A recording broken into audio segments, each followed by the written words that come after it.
Je vais tout de suite passer la parole à Axel Maurice Zamburski.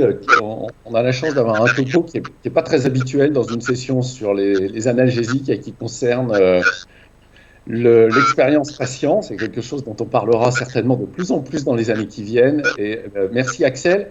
Merci d'aller un petit peu vite pour nous laisser du temps parce qu'on a pas mal de questions super intéressantes. Ça serait dommage qu'on puisse pas les poser. Ok, super. Bon, écoute, j'ai pas beaucoup de diapos, ça tombe bien.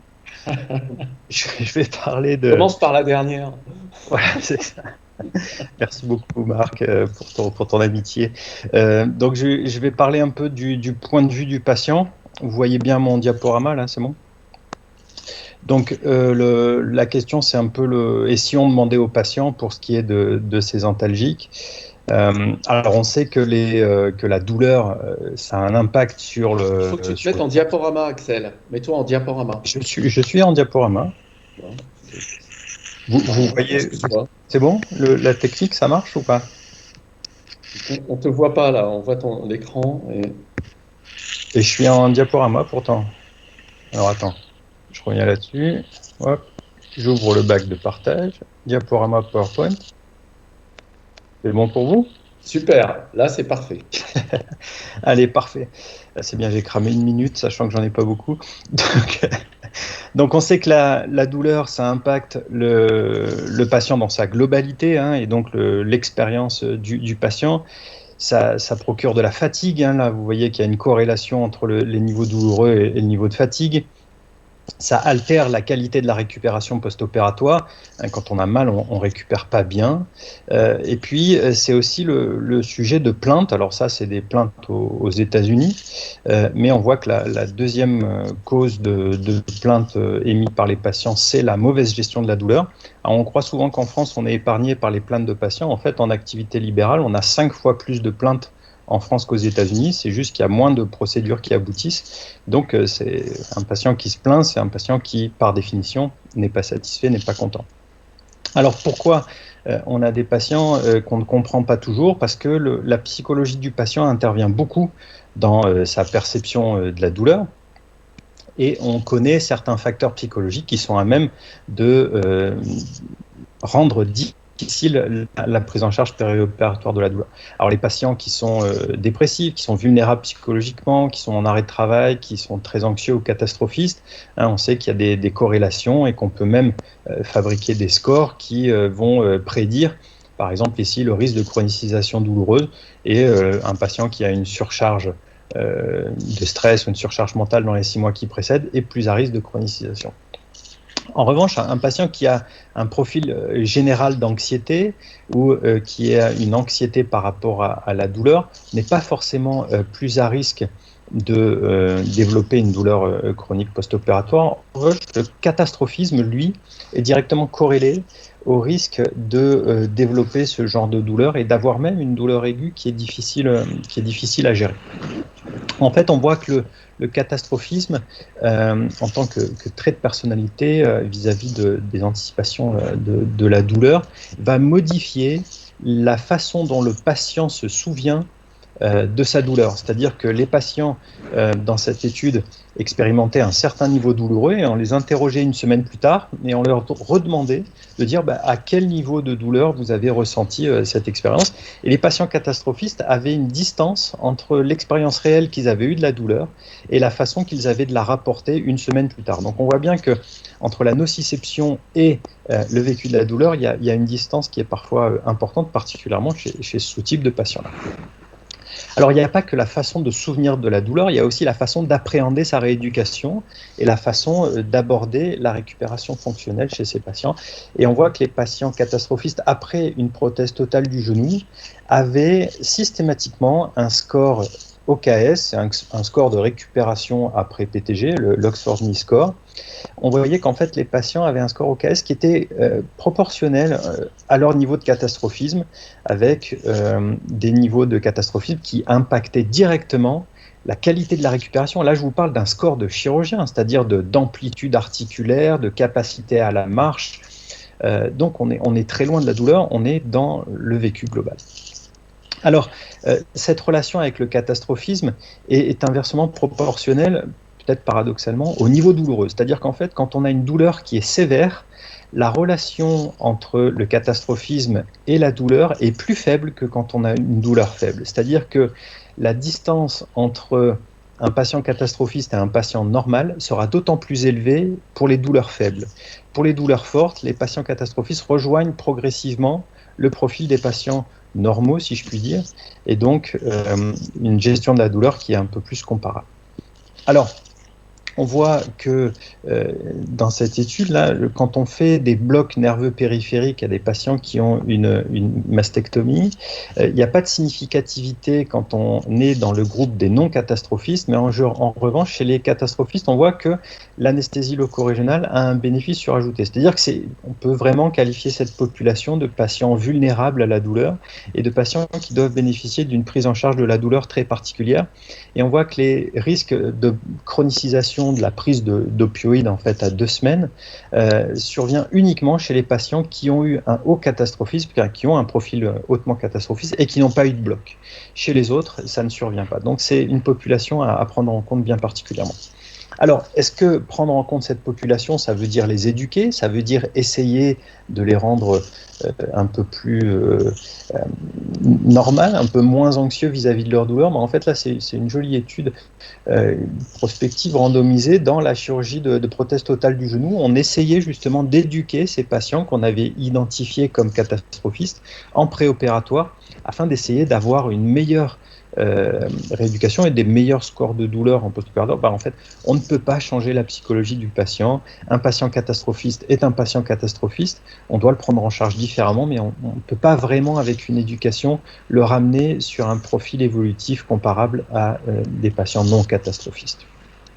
Alors, pour comprendre un peu mieux la douleur et le vécu de la douleur, il faut reparler un peu de vécu périopératoire, parce que ça structure quand même les attentes vis-à-vis de la douleur. Alors la satisfaction, c'est quoi? C'est la distance entre les attentes du patient vis-à-vis de son parcours périopératoire et l'expérience réelle qu'il va en faire. Et donc il y a une distinction, il y a une dichotomie entre le disease et l'illness ici. Si on rapportait ça à la douleur, il y a une différence entre la nociception et le vécu de la douleur. Et on l'a montré sur les études de vécu. Paradoxalement, en fait, la variance des échelles de vécu est assez peu liée au niveau de nociception, en fait, et assez peu liée à la douleur objective. Vous voyez, sur les vannes, il n'y avait que 6% de les vannes qui étaient liées à la douleur. La plupart de la variance de les vannes, c'était l'attention qui était portée au patient, c'est-à-dire l'intérêt qu'on lui portait, quoi. Alors c'est vrai pour les vannes, une échelle française, mais c'est vrai aussi aux États-Unis, avec l'HCAHPS, qui est une échelle de satisfaction qui est un peu plus orientée administrative, comme on l'a un peu avec l'ISATIS en France. On voit qu'il y a bien sûr une dimension qui concerne la douleur, mais il y a surtout 4 dimensions qui concernent la communication du patient, communication avec les infirmiers, communication avec les médecins, communication avec les services globaux, et puis communication à propos des traitements et des suivis des traitements. Et là, on voit les commentaires négatifs après une prothèse totale d'épaule. On voit qu'en fait, la douleur ne concerne que 2,5% des patients quand ils se plaignent, alors qu'en fait, un manque de compassion, un manque de communication de la part des médecins est beaucoup plus souvent évoqué.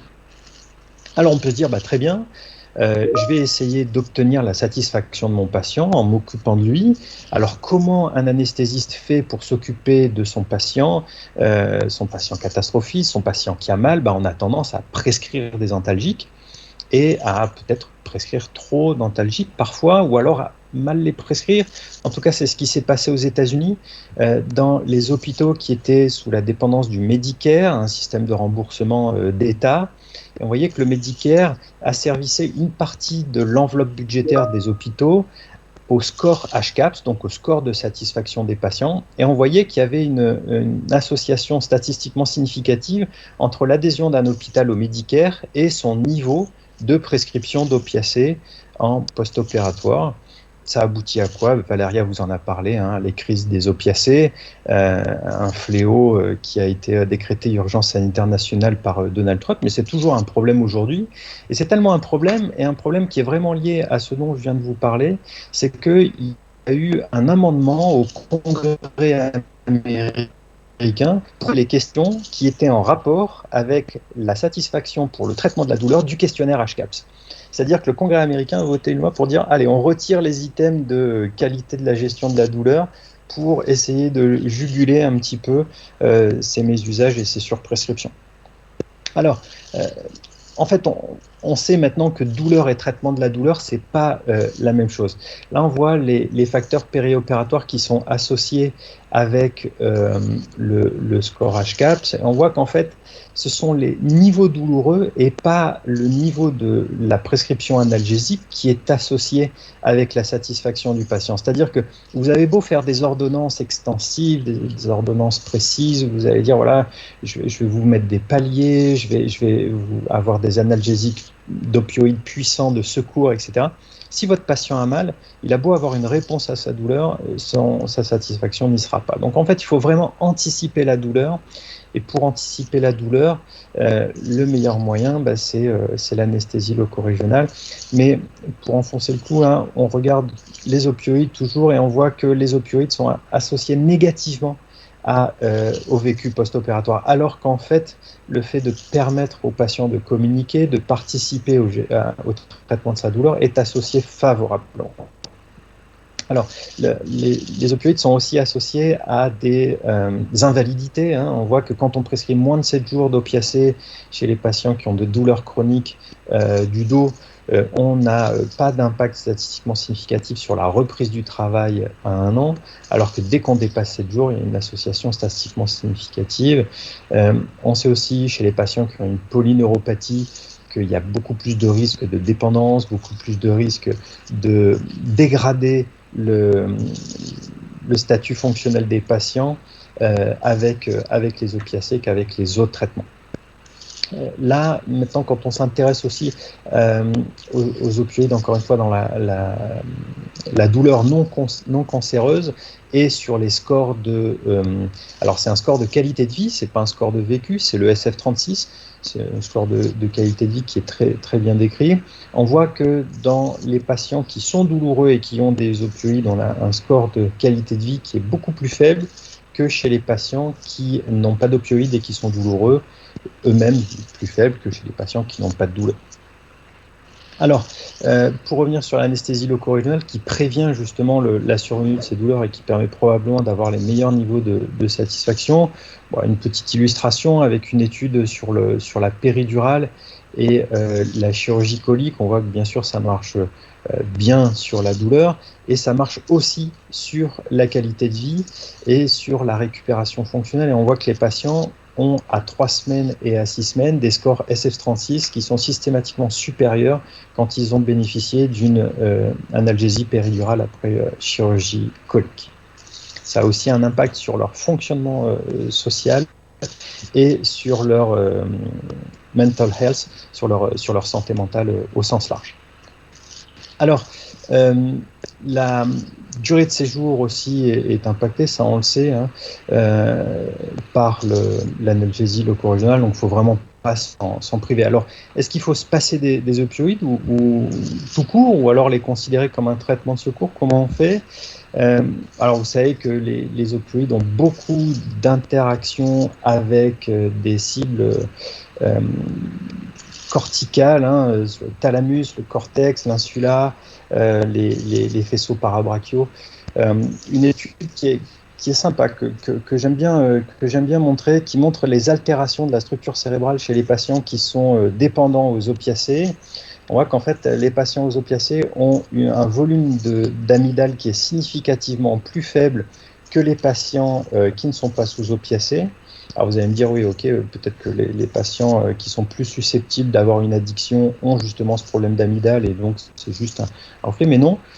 Une étude en prospectif randomisée, des patients qui avaient des douleurs de dos, on les a envoyés dans des groupes, un groupe morphine, un groupe contrôle, et puis on a observé l'évolution en IRM fonctionnel de l'amygdale qui involue après 1 mois de traitement seulement et du cortex singulaire antérieur où on a une augmentation du volume du cortex singulaire antérieur qui est associé à la chronicisation douloureuse et au phénomène de sensibilisation centrale, comme vous le savez.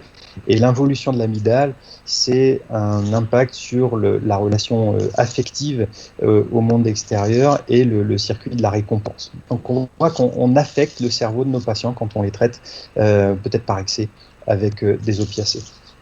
Alors pour conclure, le vécu de la douleur, je ne vous l'apprends pas, c'est quelque chose qui est complexe. L'attention portée au patient est le principal déterminant du vécu, ça il ne faut pas l'oublier, mais le traitement de la douleur ne signifie pas une meilleure satisfaction si vous n'avez pas réussi à la prévenir et que vous ne faites que la traiter une fois qu'elle est arrivée. Voilà. Je vous remercie pour votre attention, j'espère que j'ai rempli le contrat.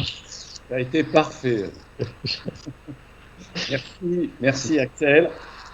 C'est un sujet qui est super intéressant, qui est rarement traité, mais je pense que à voir la préparation que tu en avais fait et l'expérience que tu as dessus, il y aurait vraiment de quoi faire beaucoup de topos là-dessus.